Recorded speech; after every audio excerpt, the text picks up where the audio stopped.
The universe has a strange way of warning us, sometimes through silence, sometimes through a sound we're never meant to hear. For me, it was the echo of a motorcycle parked in the wrong place. I went to visit my best friend, just an ordinary afternoon. But when I saw my husband's bike hidden inside her garage, something inside me shattered. What followed wasn't just betrayal, it was revelation. I didn't lose a marriage that day. I found a truth I'd been too afraid to see. This is not a story about revenge. It's a story about awakening, about a woman who walked through fire and came out made of light. The universe has a strange way of whispering warnings. Mine came disguised as an elevator hum and the flicker of a dying light bulb. It was 8:43 a.m. on a Thursday, and the city was already boiling under the desert sun. I was running late for a client meeting, heel clicking against marble like a heartbeat I couldn't slow. In my earbuds, a podcast host was talking about gut instincts, how the body senses deceit before the mind admits it. I remember laughing to myself. What a dramatic idea, I thought. People lie every day. Our guts would never stop screaming. I knew mine was. 1. The ordinary frame. I'm Laura Chan, 36, marketing executive, professional optimizer of other people's chaos. My life looked perfectly framed. Husband, mortgage, career, golden retriever with its own Instagram page. #blessed, as the captions went. Peter, my husband of 8 years, ran a construction firm that specialized in commercial builds. He was the kind of man who carried sawdust on his jeans like a badge of authenticity and had a laugh that could make strangers turn a look. We were the couple that friends referenced when they needed proof that marriage could still work. And Sophia Martinez, my best friend, was the third anchor in that carefully balanced orbit. Graphic designer, half bohemian, half business genius. She and I met freshman year, inseparable since. We shared everything: clothes, passwords, grief, joy. If sisterhood had paperwork, hers would have had my signature. That morning, she texted me a meme about coffee addiction. I sent back a laughing emoji, not realizing it would be the last normal exchange we'd ever have. 2. The wrong turn. The afternoon heat blurred the streets as I drove home. My voice assistant read a reminder. Pick up slow cooker from Sophia's house. A small, ordinary errand. I nearly ignored it. I was exhausted, but something about hearing her name out loud felt comforting. I turned the car around. Sophia lived 10 minutes away in a quiet neighborhood of pastel-painted houses, each with manicured lawns and identical mailboxes. The kind of place where secrets felt impossible. Her driveway was half hidden by an overgrown jacaranda tree. Purple blossoms scattered like bruises across the concrete. As I pulled in, the first thing I saw was color, a slice of red behind the half-open garage door. At first, my brain refused to name it, but the polished chrome caught the sunlight, and recognition hit like a punch. Peter's Harley-Davidson, the one he'd spent months restoring, the one he said was therapy on 2 wheels. The same dent on the left mirror, same license plate, RDX 873. I froze. The air conditioning hummed, absurdly calm. My first thought wasn't anger. It was confusion. Maybe Peter had dropped by to fix something for Sophia. Maybe he'd loaned her the bike. Maybe, but no. The Harley was parked deep inside, positioned sideways, as if someone had taken time to hide it from a street. My chest tightened. The steering wheel felt slick under my palms. 3. The knock that never happened. We'd exchanged spare keys years ago for emergencies. Still, standing there with one in my hand felt wrong, like trespassing into my own denial. I almost rang the bell. Almost. Then I remembered the podcast that morning. Your gut knows before your brain does. I unlocked the door. Inside, her house smelled of vanilla candles and fresh paint. The living room looked exactly as I'd left it last weekend. Half-finished canvas on the easel, coffee cups on the table, sunlight crawling through gauzy curtains.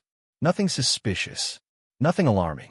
Then came a sound, faint laughter from the back hallway. Sophia's voice, unmistakable, bright and bubbling. And a man's reply, low, familiar. The world tilted slightly, the way it does before an earthquake. My pulse roared in my ears. I told myself, it can't be him. Maybe it was a client. Maybe she was on a call. But the laughter rolled again, His laugh this time, that husky, breath-caught sound I used to love. The air thickened. I took 3 quiet steps down the hallway. The hardwood floor creaked once, and I froze. The voices blurred into words. Peter, I can't keep sneaking around, sophomore. Sophia, then don't. You're the one still pretending. Peter, you know how complicated, Sophia. Laura deserves honesty, not a show. My name in her mouth made the floor vanish beneath me. The door ahead was cracked open. Through it, I saw a fragment of the bedroom. The edge of her nightstand, his leather jacket on her chair. The rest I didn't need to see. My stomach turned cold. Peter, I married her because it felt right. You were the one I wanted. Sophia, you always say that. Peter, because it's true. A silence followed, soft and intimate, the kind that doesn't belong to married people with shared mortgages and dinner plans. Something in me snapped. For the exit wound, I didn't burst in. I didn't scream. Instead, I backed away like a thief. My hands shook as I grabbed the slow cooker from the kitchen counter, the same one I'd lent her for a soup recipe, and walked out. Outside, the sun had shifted, cutting sharp angles through the garage slats. The Harley's chrome looked blood-bright now. I stared at it until the light hurt my eyes. Then I drove home, the slow cooker seat belted beside me like a witness. The drive was 10 minutes, but felt like an hour. Every memory replayed on loop. The weekends he claimed to be on club rides, Sophia's constant reassurance that Peter's just stressed, the way she'd touch my shoulder when I cried. Each scene rearranged itself into something unrecognizable. At a red light, I caught my reflection in the mirror. Neat bun, crisp blouse, eyes wide as if trying to wake up inside someone else's dream. 5. The long silence home smelled like lemon cleaner and lies. I set the slow cooker on the counter, sat on the floor, and waited for my heartbeat to choose a rhythm. Shock is quiet, not loud. It doesn't shatter you immediately. It dissolves you slowly, like sugar in hot water. I checked my phone. No missed calls. No text from Peter. His last message was a heart emoji sent that morning. I scrolled up through months of conversations, ordinary check-ins, grocery lists, inside jokes, and realized that most of them could have been copied and pasted by anyone pretending to love me. They had no fingerprints. Then a new message popped up. Peter, long day. Might crash at the clubhouse tonight. Don't wait up. The audacity made me laugh. An ugly, hollow sound that startled the dog. The clubhouse. Maybe that was what he called her bedroom now. I typed a reply. Sure, be safe. Then deleted it. If he wanted performance, I could give him one worthy of an audience. 6. The spark of a plan that night. I poured wine I couldn't taste and sat with my laptop glowing against the dark. I opened our shared cloud storage. He'd never changed the password. Too confident, too careless. Within minutes, I found photos, motorcycle rallies, hotel rooms, blurry smiles. In several frames, Sophia appeared behind him, always just close enough to be visible, never enough to be obvious. Each image was a breadcrumb. I began collecting them. Timestamps, receipts, every digital trace that could turn intuition into evidence. Betrayal isn't just emotional, it's administrative. I wasn't ready to confront them. Not yet. Rage without strategy is just noise, and I wanted silence that cuts. When I finally crawled into bed, dawn was creeping through the blinds. The sheets still smelled of him, a scent that used to comfort and now made me nauseous. I whispered into the pillow, "You build a secret life. I'll build the truth." The words steadied me. Outside, a motorcycle engine revved somewhere in the distance, deep, guttural, almost mocking. The universe wasn't whispering anymore. It was daring me to listen. 7. Closing beat by sunrise, I drafted a message to Sophia. Hey, I might stop by this weekend. Need to borrow your camera lens again. The kind of casual lie that sits nicely beside hers. I hit send and watched the screen confirm delivery. Then I opened a new folder on my computer and named it, simply, Red Echo. Because that's what betrayal leaves behind. Not silence, but reverberation. And I was finally ready to record every sound. Morning comes in fragments. A glass of water left untouched. Sunlight pooling on the floor. The hum of an air conditioner trying to pretend everything is normal. Normal doesn't live here anymore. Peter's toothbrush stands beside mine, bristles fanned like a lie that's been told too often. The space between us feels physical now, measured in inches of countertop and miles of betrayal. There's a strange calm that settles before truth detonates, like the world's holding its breath, waiting for you to shatter it. For a week, the house is too quiet. Peter hums in the mornings. He kisses me on the cheek. He talks about overtime and crew delays as if he hasn't built an entire second life a few miles away. And I play along, the dutiful wife, the supportive listener, the woman with steady eyes and a steady pulse. Only the audience, me, knows the play is about to end. 1. The perfect performance. It starts on a Saturday evening. Peter comes home early, wearing that same leather jacket, the one from Sophia's photos. It's faintly scented with her perfume, the one she swore she never wore anymore. He tosses his keys on the counter. "You look nice," he says. "Going somewhere?" "Maybe," I reply. "You'll see." He smiles, misreading the tone. Mystery woman. I like it. If guilt is fire, his confidence is gasoline. I stir the pasta I made and think about how absurdly normal we look, a married couple making small talk over dinner. My phone vibrates on the counter. It's a text from Sophia. "Sophia, can't make it tonight. Family thing. Rain check." It's a small, clean lie. And I let it sit there, glowing on the screen, a digital echo of every lie before it. "Something wrong?" Peter asks. "No," I say. "Everything's fine." But fine is a word stretched too thin. 2. The anniversary party the following Friday, our backyard transforms. String lights thread through the trees. The grill smokes with the smell of summer, and soft music hums beneath the sound of laughter. The invitations had said, 8 years of love. Come celebrate with us. Now, under the golden lights, love feels like a word made of glass. Peter's in his element, laughing, flipping burgers, hugging friends. Sophia arrives an hour late, wearing white. The irony is exquisite. "You look amazing," I tell her. "You too," she says. Our eyes hold for a second too long. She knows I know, maybe not the details, but the atmosphere between us hums with unspoken tension.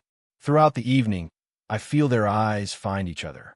A glance here, a half-smile there, invisible to anyone who hasn't memorized the choreography of deceit. And yet, something shifts in me. The plan I crafted, the quiet exposure, the humiliation suddenly feels too easy. What good is revenge if it makes me the villain in my own story? 3. The twist of intuition. As I stand near the fence, holding a glass of wine, I see Marcus, one of Peter's motorcycle friends. He's watching Sophia with a puzzled expression. When he catches my eye, he approaches quietly. "Hey, Laura," he says. "Mind if I ask you something off the record?" "Sure." "Does Peter still hang with Sophia much? I mean, club rides and stuff." The question stings, but his tone isn't mocking. It's confused. "Why?" I ask. "Because he's been bringing her to events, introducing her as your best friend. Some of the guys thought maybe you were separated and it was, an open thing." The world spins slightly. He leans closer, voice low. "I didn't say anything before because I thought you knew." There it is, the quiet betrayal of community. Everyone assumed I was aware of the lie because I smiled through it. I thank him, walk back to the table, and pour myself another glass of wine, hands trembling. The plan for public exposure suddenly feels hollow. I don't want their pity. I want their understanding. For the unplanned speech after dinner, when the music softens and the laughter fades, I step forward. My glass catches the reflection of string lights, small halos floating in wine. "Can I say something?" The crowd quiets. Peter smiles, expecting a toast. Sophia's face flickers between warmth and wariness. 8 years ago, I begin. I married Peter because I believed in partnership, in trust. I believed that love meant knowing who you were sharing your life with. Peter's grin falters. Sophia's hand tightens around her drink. "And sometimes, I continue, love gives you blind spots. You trust too much. You explain away the small things, late nights, strange silences, missing pieces because believing the truth feels harder than believing a lie. The air thickens. The guests shift, sensing something beneath the words. I used to think betrayal felt like anger, I say, but it doesn't. It feels like confusion wearing a familiar face. Peter's voice cuts in. Laura, maybe we should... No, I interrupt softly. You've had your turn to talk. I'm taking mine. The crowd is dead silent now. Even the wind seems to hold still. I don't show the photos. I don't expose the evidence. Instead, I turn to Sophia. I trusted you with my husband, my secrets, and my fears. You used all three against me. I won't show people what you did. I'll let your own conscience do that for me. Then, to Peter. You said once that honesty is messy. You were right. But so is justice.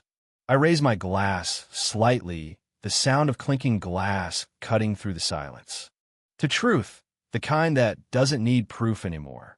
I set the glass down, walk past them both, and leave the party mid-applause, though it's not clear whether anyone's clapping for me or the drama unfolding behind me. 5. The aftermath of dignity. I don't drive home immediately. Instead, I park near the old lookout point where Peter once proposed. The city sprawls below like a circuit board of light, thousands of private lives glowing behind windows. I sit there until my phone buzzes. First message from Peter. What the hell was that? Are you trying to destroy me? Second, from Sophia. Please, Laura, can we talk? It's not what you think. I laugh quietly. The same lie, still on rotation. Then, a third message from an unknown number. Marcus, you did the right thing. He's been lying to everyone. Now it's out. You don't owe them silence. The message hits differently. Not comfort, not pity, validation. I finally exhale. 6. The emotional twist when I get home. Peter's already there. The living room light is on. He's sitting on the couch, face tight, jaw clenched. You humiliated me, he says. No, I reply. You did that yourself. I just stopped protecting your version of the story. He stands, voice rising. Do you have any idea what you've done? You've ruined everything. Everything. I echo. You mean your lie? He moves closer, frustration radiating off him. You could have talked to me first. I did, I say quietly. Every time I asked if you were okay. Every time I asked if we were okay.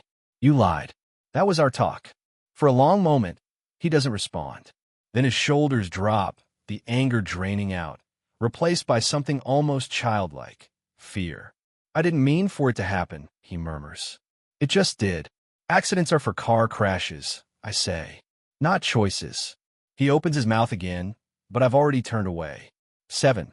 Sophia's visit 2 days later. Sophia shows up unannounced. No muck-up. Eyes red. I need you to know I'm sorry, she says.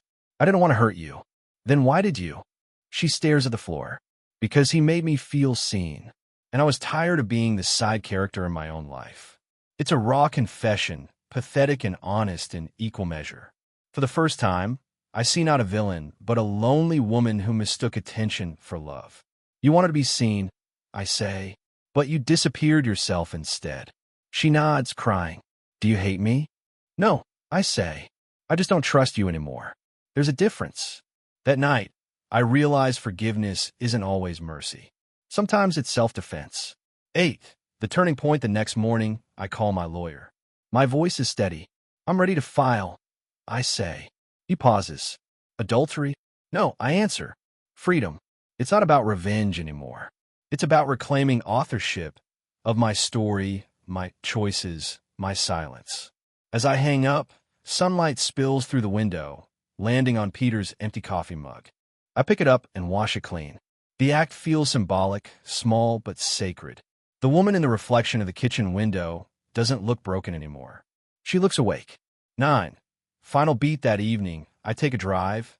No destination, just motion. The desert highway stretches out in ribbons of dusk. I pass a group of motorcyclists roaring down the opposite lane, their taillights burning red against the horizon. For a second, I think of his Harley, that red echo that started it all. But instead of anger, I feel something softer, relief. Because sometimes the twist isn't the betrayal itself. It's realizing that surviving it doesn't make you bitter, it makes you sovereign. 1. The first rule of survival denial is comforting, but it's also a trap. I know that for marketing, people buy illusions because the truth requires work. So I make myself a promise. No denial, only data. I start small. Coffee first, then lists, what I know, what I need to know, and what I refuse to excuse again. The bullet points are shaky at first, written in a notebook that used to hold grocery plans and vacation ideas. But structure is oxygen. I list every club meeting, every weekend trip, every time Sophia helped him plan a surprise. When I'm done, there are 32 entries. 32 chances I had to notice. The shame burns hot, but beneath it, there's something sharper. Focus. 2. The reconstruction of lies that evening. I tell Peter I have a migraine. It's the perfect alibi. Silence and darkness are symptoms that keep him away. While he showers, I check his phone. Not messages, he deletes those, but habits.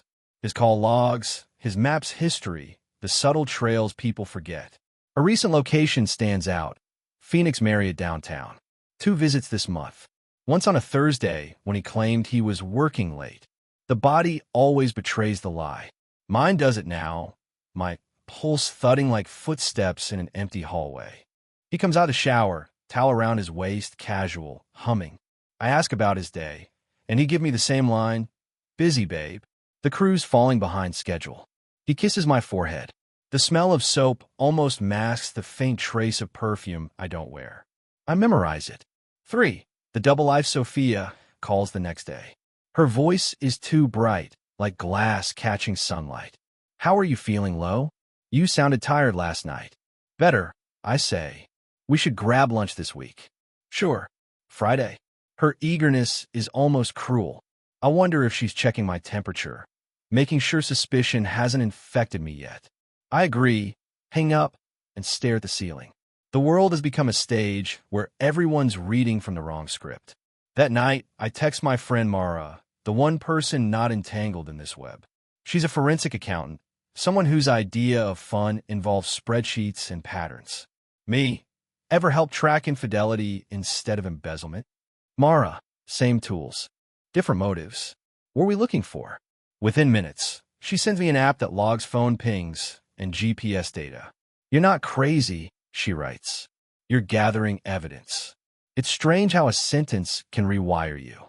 Until that moment, I've been balancing on a fault line between intuition and paranoia. Mara's certainty pulls me to solid ground. 4. Patterns in the next week. I become an archaeologist of my own marriage. I search the digital ruins, emails, shared calendars, credit card bills. Every discovery feels like brushing dust off a fossil of deceit. Peter's business dinners align perfectly with charges from restaurants near Sophia's neighborhood. There's even a boutique purchase, jewelry, charged at 7:42 p.m., the same night he told me the meeting ran long. He doesn't notice me watching.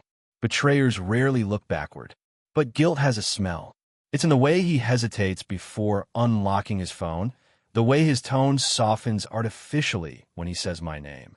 The first time I test him, it's almost accidental. He mentions a Saturday ride. I ask which route. He pauses. His eyes flick right, calculating. The Canyon Loop, he says. Same as always. I smile. The Canyon Loop has been closed for months due to road work. 5. The lunch trap Friday arrives. Sophia picks the cafe. Outdoor tables, soft jazz, linen napkins. She hugs me like I'm not a ticking bomb. She's in a pale blue dress, minimal makeup, that effortless glow that once made me admire her. Now it looks rehearsed. You look great, she says. You too, I reply.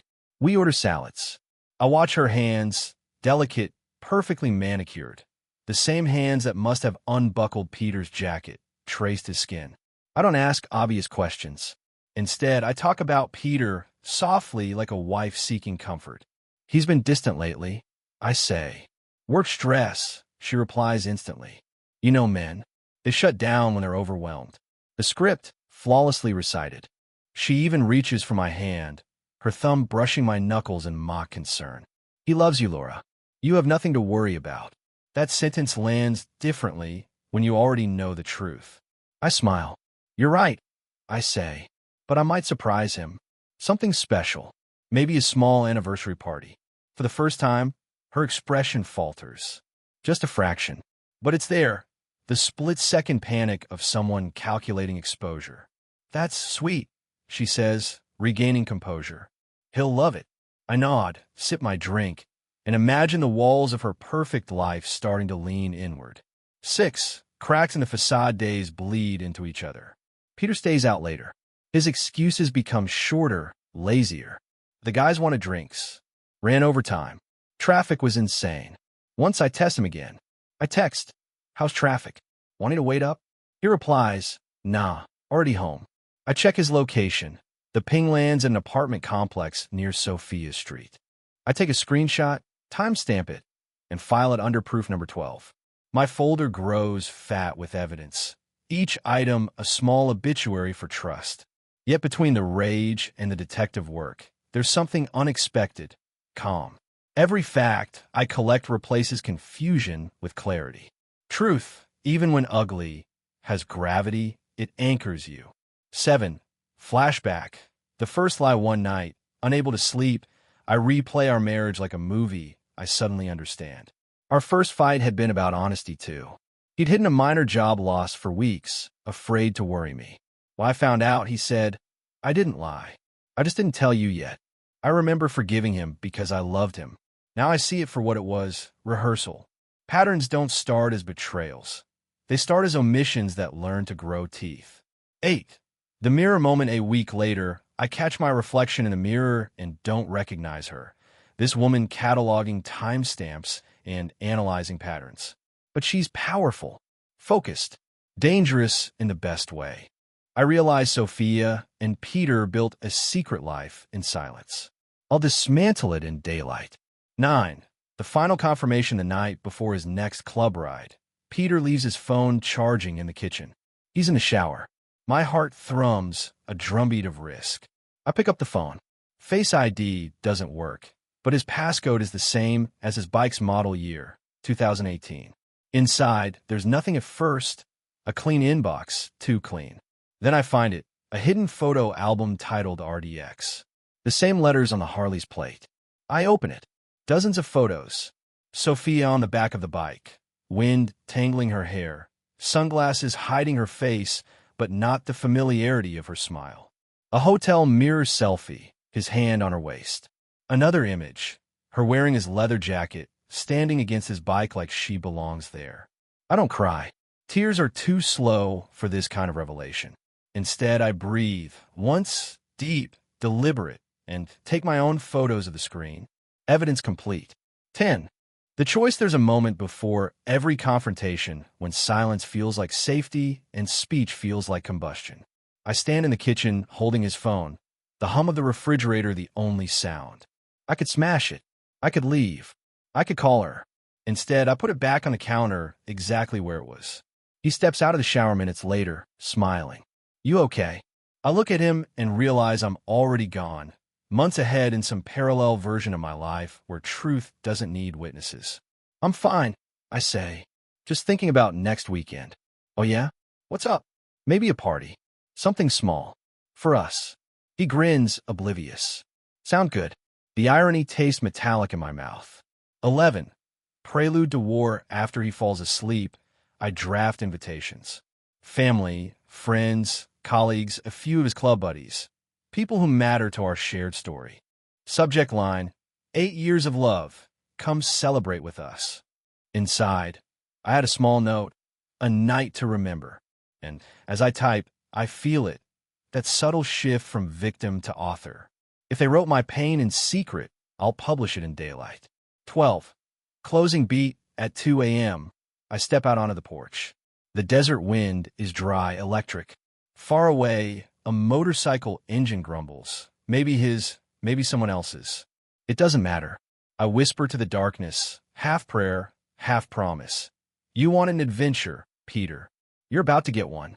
The stars don't answer, but I swear the night holds its breath, waiting for the moment when truth finally roars louder than the bike that started it all.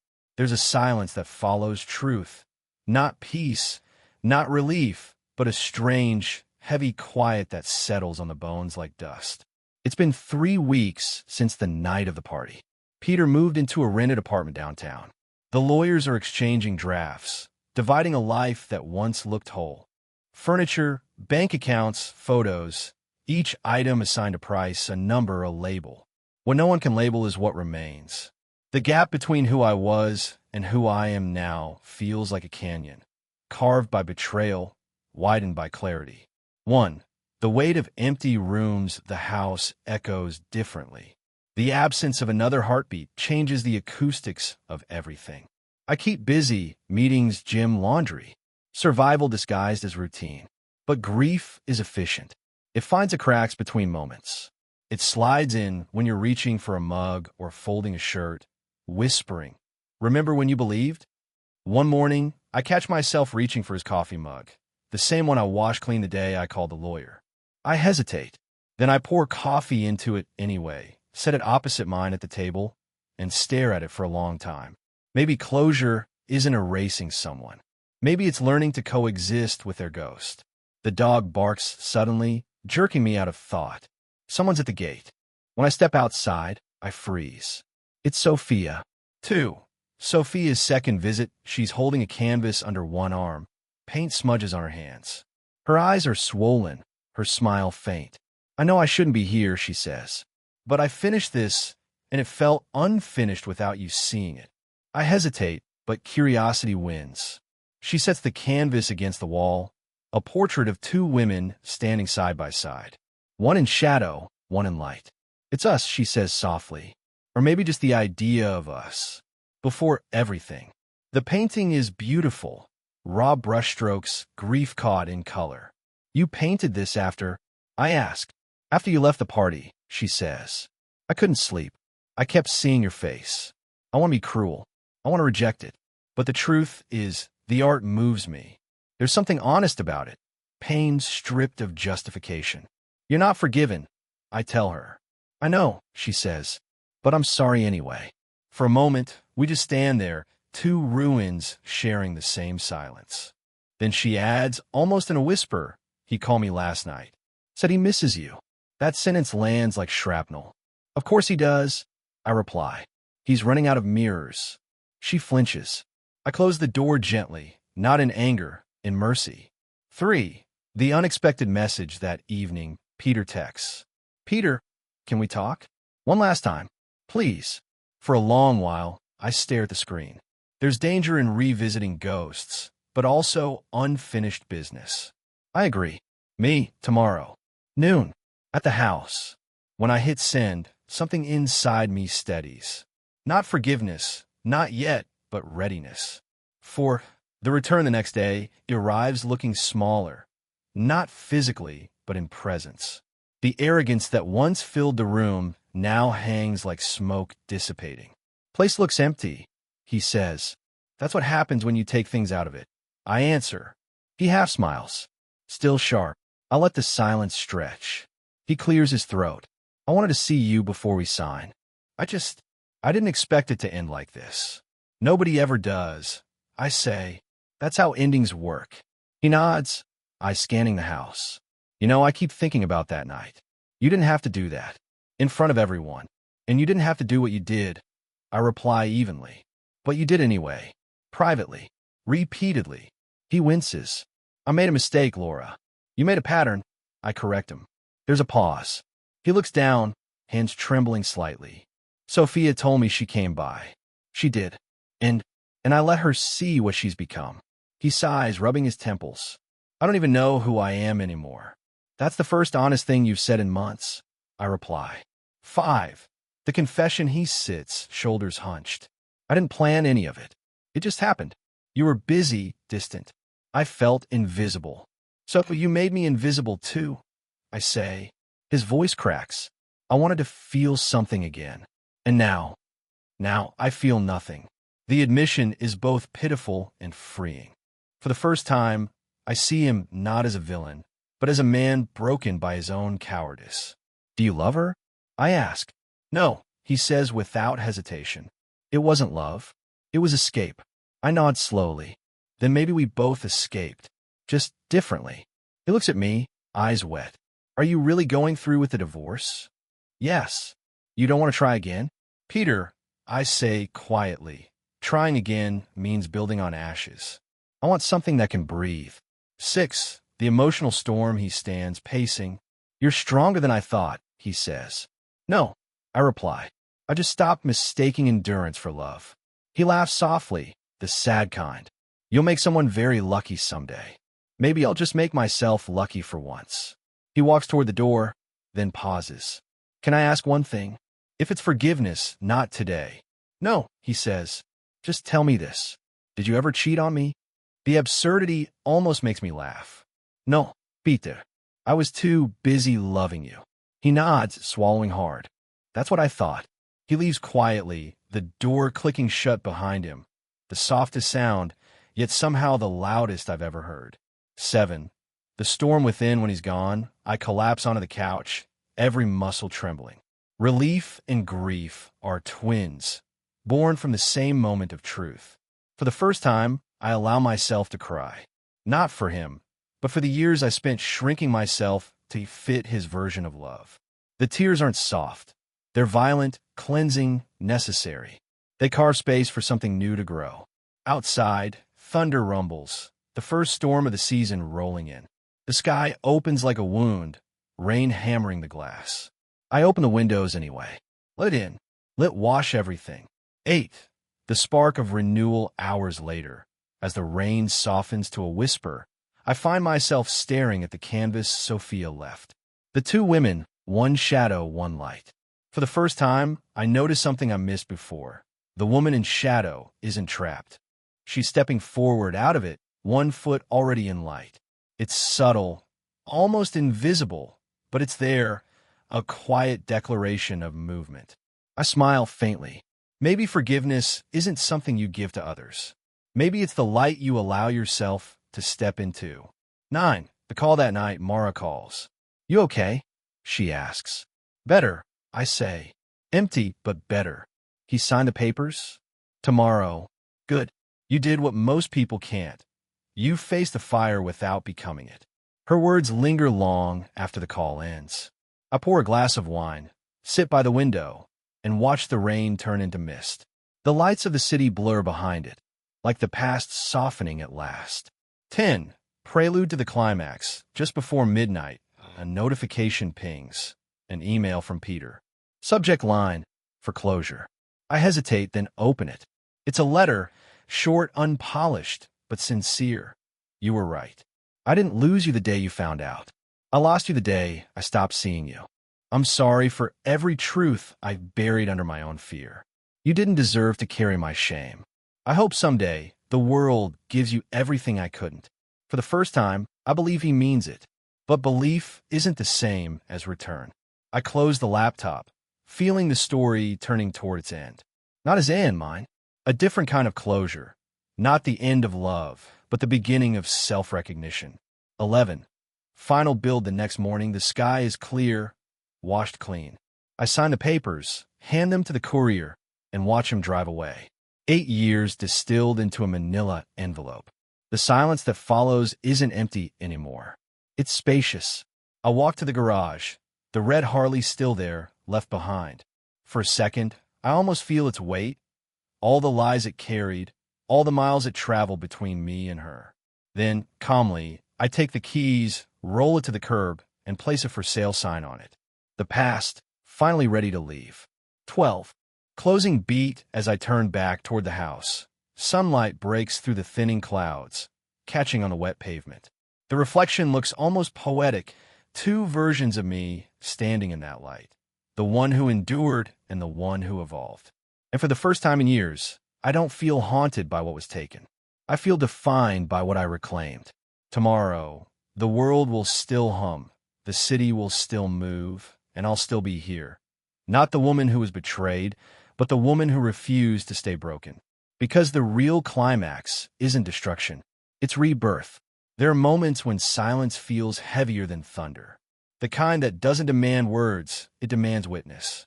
That's what today feels like. The morning of the hearing. The day the paper ends the story, but truth finishes writing the person. 1. The day of ending the courthouse isn't majestic like in movies, just beige walls, buzzing lights, and the faint smell of coffee gone cold. I sit at the long table beside my lawyer, documents neatly stacked.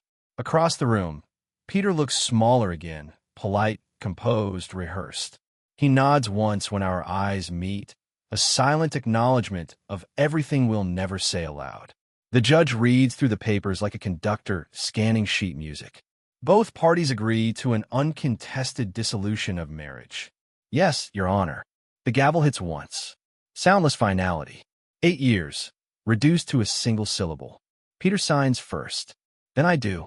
His signature shaky, mine steady, two different handwritings marking two very different kinds of surrender. When the hearing ends, he hesitates near the door. Can we talk? He asks softly. I nod once. Not for closure, for clarity. 2. The final conversation, we step outside, the sun harsh against polished concrete. The city feels too alive for such a quiet goodbye. He slips his hands into his pockets, voice low. I don't know what to say anymore. Then don't, I reply. We've both said enough. He exhales, shoulders trembling. I thought I'd feel free today. Instead, I feel hollow. Freedom isn't absence, I say. It's space. You just haven't learned how to live in it yet. He looks at me. Truly looks, for the first time in months. You really are different. No, I answer. I'm just finally me. He nods, quiet. Then, almost like a confession, I see you now. I wish I had before. You did, I say. You just chose not to. He wants to reach for me. I see it in his fingers, the reflex of what used to be love. But he stops himself, understanding at last that touching me now would be like trespassing on something sacred. He gives a small, defeated smile. Goodbye, Laura. Goodbye, Peter. And just like that, the script ends. But my story doesn't. 3. The moment of after outside. The city hums, horns chatter, the rhythm of ordinary lives. For a second, I envy the people rushing past. Their worlds are intact. Then I realize, so is mine, finally. I walk 3 blocks without purpose, letting the world breathe around me. Every sound feels sharper, every color brighter, as if someone turned up the contrast on reality. I end up at a small park, the one where Peter once promised, no matter what, we'll never stop choosing each other. Promises age like paper, fold them too many times and they tear. I sit on a bench beneath a jacaranda tree, purple petals scattered like fallen confetti from a celebration I never attended. A kid nearby laughs as his mother chases him with a kite. The sound doesn't hurt. It heals. For the unseen closure, my phone buzzes. A notification. New message from Sophia.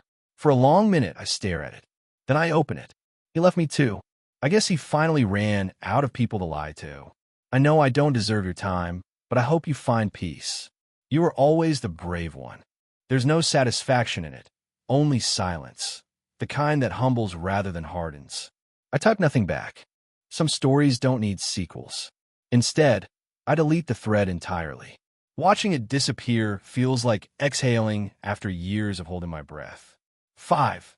The symbol when I get home, the Harley is gone. The buyer came early, left cash and a note. Always wanted one of these. Take care, ma'am. I stand at the empty space where it used to be. The oil stains on the floor look like shadows that forgot how to leave. I kneel down, touch the cold concrete, and whisper, thank you for showing me what noise sounds like when truth tries to get out. Then I stand up, walk back inside, and open every window. The air smells like something new. Possibility, maybe. 6. The confrontation of self later that evening. I'll light a candle on the kitchen counter, small, steady flame. The kind you use during power outages, though this time, it's for illumination, not survival. I take out my journal, the one that started as a list of betrayals. Now, I write something else. What remains when everything false burns away? The answer comes easily. Me. For the first time, I understand what healing actually means, not erasing the past, but removing its right to define the future. I pour a glass of wine, raise it to the empty air, and whisper, to the woman who didn't burn, even when the house did. 7. The letter. A week later, I receive an envelope. No return address, just my name. Inside, There's a single photo, Peter and me on our wedding day, smiling at something off camera. On the back, in his handwriting, I hope you remember the parts that were real. I stare at the picture, the frozen happiness, the naive version of us who thought love was immune to gravity. Then I slide it into the fireplace and watch it curl, blacken, and dissolve. The flame doesn't hurt. It purifies. 8. The call to motion 2 months later, my company offers me a transfer, a position in Seattle. A clean break. New skyline, new air, new self. I accept. On my last night in the house, I stand in the empty living room. The walls carry faint outlines where photos once hung, small ghosts of memories. I don't feel haunted anymore. I feel like I'm leaving footprints that finally point forward. Outside, thunder murmurs in the distance, a soft echo of the storm that once shattered everything. Now it sounds like applause. 9. The return to the beginning at dawn. I take one last walk through the city before my flight. The same streets where my story began. Same marble lobby, same hum of elevators, same flicker of dying light bulbs. But this time, I'm not rushing, not anxious. I pause beneath that flickering bulb and smile. The universe isn't warning me anymore. It's winking. 10. The climax within. I stop by a cafe and order my usual black coffee. No sugar. As I wait, a woman next to me sighs into her phone. He lied again. I don't know what to do. Her voice cracks the way mine once did. Without thinking, I turn to her. You'll know when you've had enough, I say gently. And when that day comes, don't just leave, rebuild. She looks at me, eyes wide, and nods slowly. I don't tell her my story. I don't have to. Sometimes, survival recognizes itself in silence. 11. The symbolic flight at the airport. My boarding pass feels lighter than it should, as if the paper itself knows it's carrying more than luggage. As the plane takes off, the city shrinks beneath me, its lights like constellations of memory. For a moment, I close my eyes and whisper goodbye to the girl who waited for permission. When I open them again, the clouds break, sunlight spilling across the horizon in a flood of gold. The world below looks small, but my life suddenly doesn't. 12. The final frame. Somewhere over the Pacific Northwest, the turbulence hits, soft, rhythmic, almost like a heartbeat. I look out the window and see the reflection of a woman who doesn't look like she's starting over. She looks like she's arrived. The sunlight catches her face just as the plane clears the clouds. And in that golden light, there's no husband, no betrayal, no past. Just a woman finally, fearlessly alive. Every ending begins quietly. No thunder, no audience, just the steady rhythm of breathing that says, you're still here. Seattle greets me with rain. Not the violent kind, but the kind that hums, soft drizzle threading through gray skies, washing away the sharp edges of memory. It feels less like weather and more like baptism. 1. The new beginning. My apartment is small, perched on the 10th floor, overlooking the waterfront. The windows fog in the mornings. The air smells of salt and possibility. I buy mismatched furniture, secondhand books, and a plant that keeps dying and coming back to life. The neighbors are kind. They know nothing about my past, only that I make strong coffee and hum when I cook. For the first time in years, I'm not performing anyone's version of me. I speak slower, eat slower, think slower. There's a tenderness and stillness I never noticed before. One evening, while unpacking boxes, I find the old journal, the one that held my lists, my pain, my proof. I flipped through it, reading fragments of a woman who was once learning to survive. Her handwriting was angry. Her sentences short, defensive, full of urgency. I turn to the last page, blank, and I write, I survived myself. 2. The return of sound. Every morning, I walk down to the pier with my coffee. The sea has its own kind of honesty, restless but never deceitful. The first week, I mostly listen to the gulls, to the water, to the steady footsteps of strangers who don't know they're walking beside someone reborn. One morning, a musician plays violin near the market. The melody is fragile, like glass, something that might break if you breathe too hard. I drop $1 in his case and linger. He looks up, smiles. Beautiful morning, huh? It's getting there, I reply. The music follows me home, winding into my thoughts like forgiveness I didn't know I was ready for. 3. The letter I never sent that night. I write a letter I'll never send. Dear Peter, I used to think you broke me, but maybe you only cracked the shell I was hiding in. Maybe the version of me that existed before you wasn't strong enough to stand in her own light. You didn't ruin my story, you rerouted it. I hope you find the honesty you couldn't hold with me. I hope Sophia does too. Not for your sake, for mine. Because I refuse to carry your shadows anymore. There's peace here.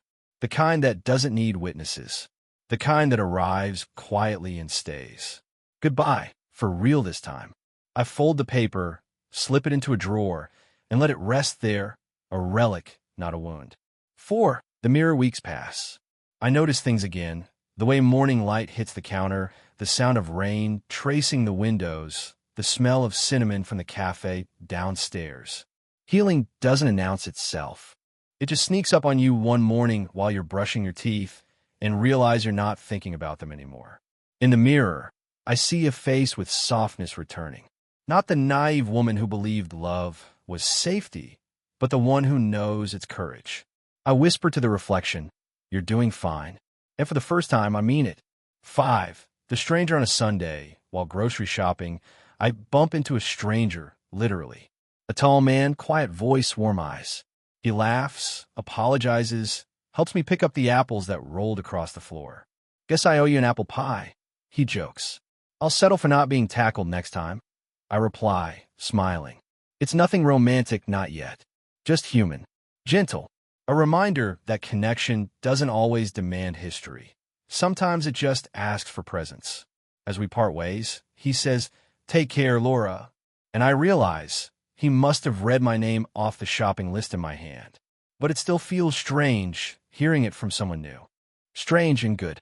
6. The dream that night, I dream of the desert.